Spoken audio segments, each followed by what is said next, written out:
today. Not so nice today, cloudy, give a chance of a bit of rain. Now today we're going to carry on a little bit on the pumps. Now a lot of people run bottom drain systems and a lot of people run pump fed systems. Now if you run a pump fed system, there's a few fail safes really that you need to put in. You ought to have, you must have. There's nothing worse than coming home or getting up in the morning, coming down and finding your pond is empty.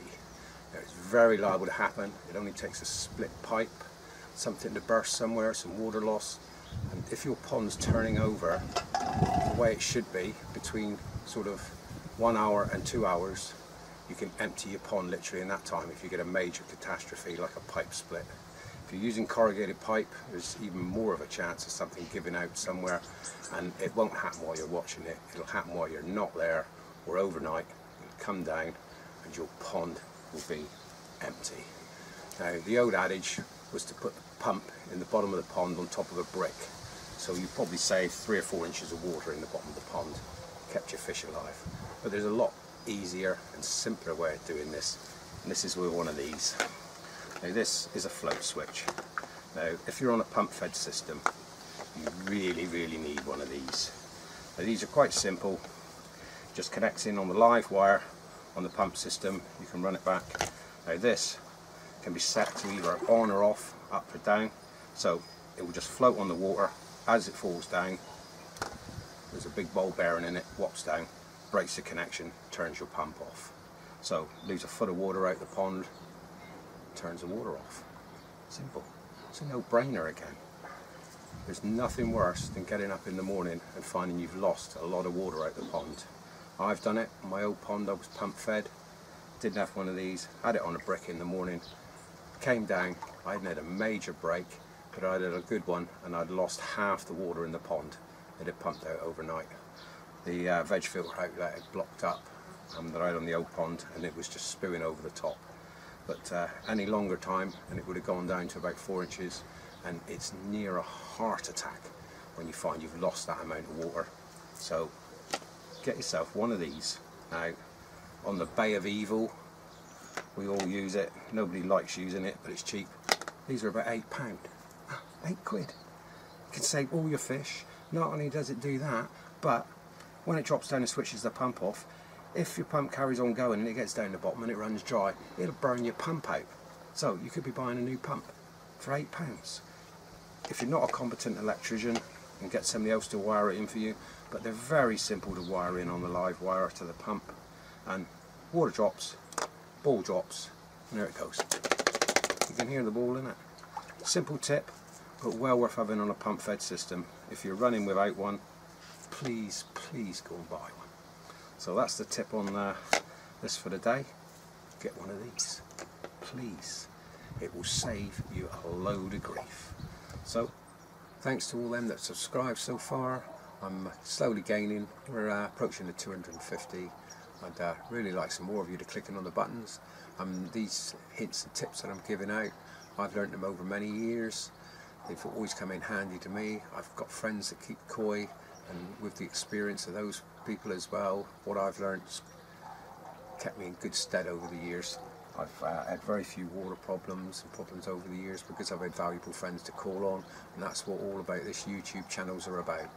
Friends on YouTube that you can watch their videos, see how they're doing it. You can ask them for hints and tips on how to do things, and they're happy to pass hints and tips on. So if you want to get more, please hit the like and subscribe button. You'll know when I've popped up a new video then, and you'll be straight in on the bottom line to get it before it goes out there. So hit that like and subscribe button.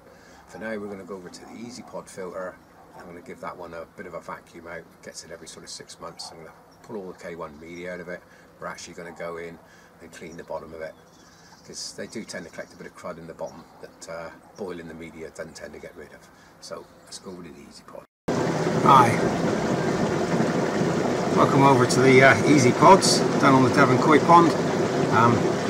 We're going to do a deep clean on the first Easy Pod today. It hasn't been cleaned out for about 6 months right in the very bottom, so I'm going to strip it down. I'm going to take all the bits out of it, including sucking all the K1 out. Just give it a quick clean in the bottom and go from there. So I'll Probably speed this bit up while I strip it down, because otherwise it'll take too long on the video.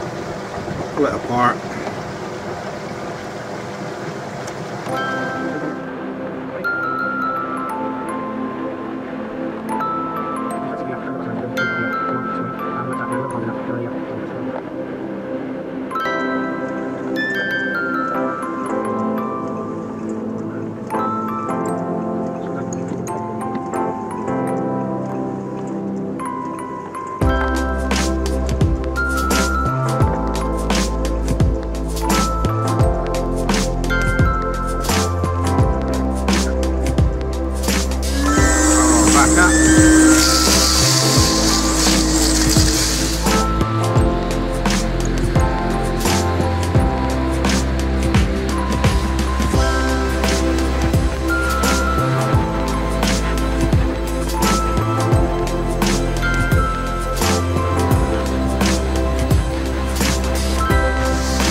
So that's it, that's how you do a deep clean on an Easy Pod.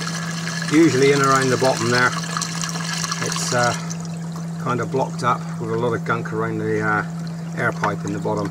But this one was relatively clean this time, so it wasn't worth doing, but I had to have a look anyway because it's been 6 months since I did it last time. So there you go. Happy ponding and goodbye from down here in Devon. Don't forget, for your ponding tips, please click the like and subscribe button over here. We're doing our best and hoping for some more subscribers. So cheers for now.